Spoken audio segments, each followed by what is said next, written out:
Assalamualaikum warahmatullahi wabarakatuh. Selamat pagi anak-anak, khususnya kelas 7A, 7B, dan 7C SMP Negeri 1 Balen. Gimana kabarnya anak-anak kalian hari ini? Semoga kalian sehat-sehat kan? Dan Bu Yuli selalu mendoakan kalian tetap sehat dan semoga tetap semangat belajar. Perkenalkan anak-anak, saya Bu Tri Yuli Alfia, biasa dipanggil Bu Yuli. Maaf anak-anak, selama pembelajaran daring IPS beberapa kali pertemuan, kita selama ini belum pernah bertatap muka secara langsung karena adanya wabah pandemi corona yang sangat menakutkan dan mematikan. Materi yang akan kita pelajari hari ini yaitu mengenai potensi sumber daya kemaritiman seperti yang ada di dalam buku paket IPS kelas 7 halaman 33.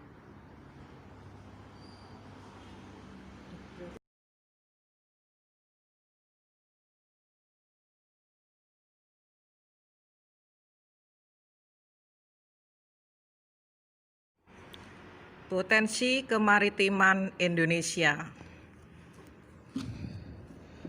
Luas laut Indonesia mencakup 2/3 dari seluruh luas wilayah Indonesia, yaitu 5,8 juta kilometer persegi.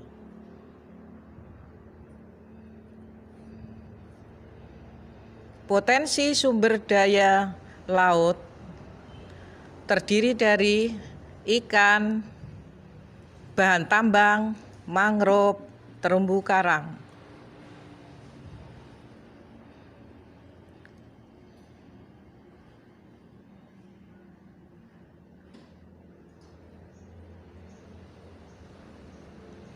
Satu, perikanan. Sumber daya perikanan laut merupakan salah satu potensi sumber daya laut di Indonesia yang sejak dulu telah dimanfaatkan penduduk.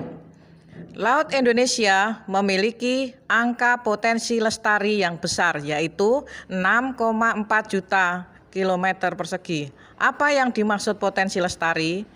Potensi lestari adalah potensi penangkapan ikan yang masih memungkinkan bagi ikan untuk melakukan regenerasi hingga jumlah ikan yang ditangkap tidak mengurangi populasi ikan. Berdasarkan aturan internasional, jumlah tangkapan yang diperbolehkan adalah 80% dari potensi lestari atau 5,12 juta ton per tahun.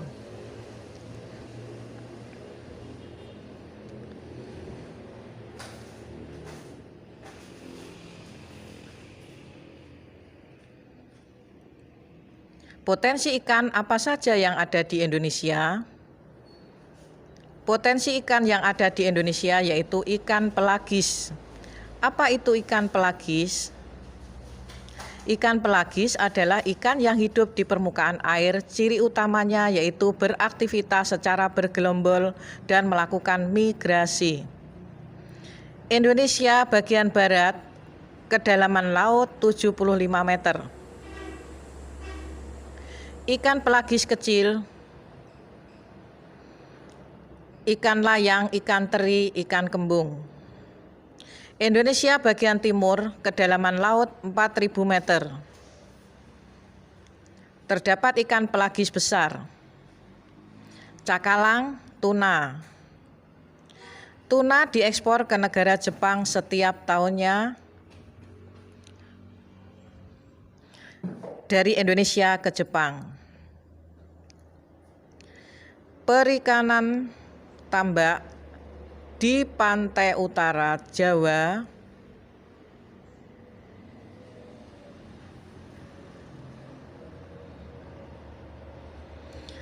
yaitu bandeng,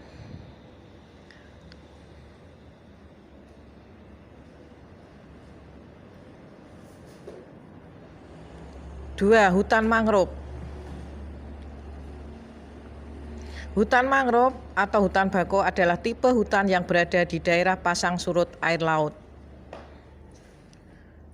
Fungsi hutan mangrove 1. Fungsi ekologis. 2. Fungsi ekonomis. Fungsi ekologis hutan mangrove. 1. Sebagai habitat atau tempat hidup binatang laut untuk berlindung, mencari makan, dan berkembang biak. 2. Melindungi pantai dari abrasi air laut. Fungsi ekonomis hutan mangrove berupa nilai ekonomis dari kayu pepohonan dan makhluk hidup yang ada di dalamnya. Kayu bakau dimanfaatkan untuk apa saja? Manfaat kayu bakau. 1. Bahan kayu bakar atau bahan pembuat arang. 2. Bahan pembuat kertas. Peta persebaran hutan mangrove. 1. Sumatera 417.000 hektar, 2. Jawa 34,4.000 hektar, 3. Kalimantan 165.000 hektar, 4. Sulawesi 53.000 hektar. Luas hutan mangrove di Indonesia mencapai sekitar 3 juta hektar yang tersebar di sepanjang 95.000 km pesisir Indonesia.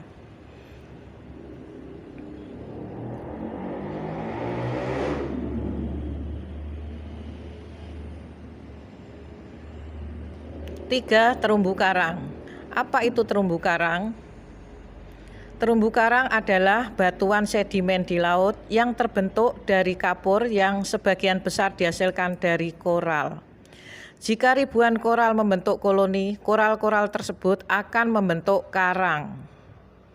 Indonesia merupakan negara yang memiliki terumbu karang terluas di dunia. Luas terumbu karang Indonesia mencapai 284,3 ribu kilometer persegi atau setara dengan 18% dari terumbu karang yang ada di seluruh dunia.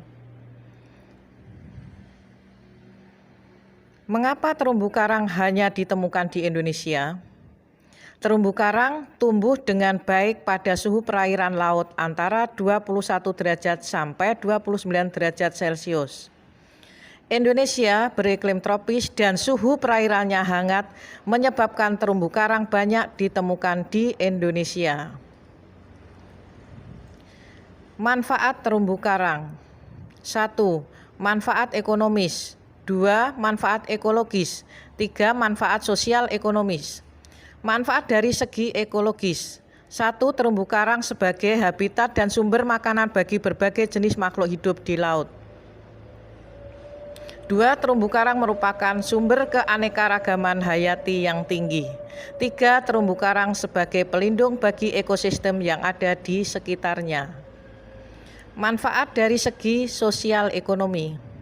1. Terumbu karang dimanfaatkan sebagai penunjang kegiatan pendidikan dan penelitian. 2. Wilayah terumbu karang dimanfaatkan sebagai sarana rekreasi masyarakat. Manfaat dari segi ekonomis. 1. Terumbu karang merupakan sumber perikanan yang tinggi. 2. Terumbu karang merupakan sumber obat-obatan. Demikian anak-anak pembelajaran daring IPS kita hari ini.